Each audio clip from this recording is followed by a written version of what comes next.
హైదరాబాద్లో మళ్ళీ real boom వచ్చేలా ఉంది. భూముల ధరలు అమాంతం పెరగబోతున్నాయన్న అంచనాలు కనిపిస్తున్నాయి. వచ్చే నెలలో జరిగే వేలంలో ఎకరా రిజర్వ్ ధరనే 101 కోట్ల రూపాయలుగా ప్రకటించింది సర్కార్. ఆ రోజు జరిగే వేలంలో ఎకరా ధర 150 కోట్ల రూపాయలు టచ్ చేయబోతోందన్న అంచనాలున్నాయి.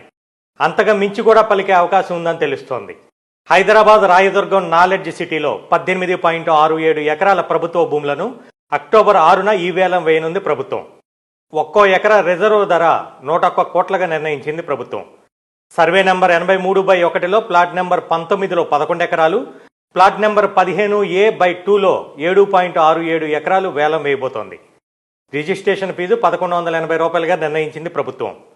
బిడ్ డాక్యుమెంట్ ఫీజు ఒక్కో ప్లాటుకు 10 లక్షల రూపాయలు ఉంటుంది. దీనికి జీఎస్టీ అదనం. బిడ్ దాఖలకు అక్టోబర్ 1 సాయంత్రం 5 గంటల వరకు సమయం ఇచ్చింది.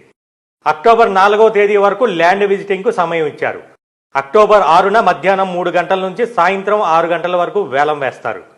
రాయదుర్గంలో భూముల వేలంతో 2000 కోట్ల ఆదాయం వస్తుందని ప్రభుత్వం అంచనా వేస్తోంది.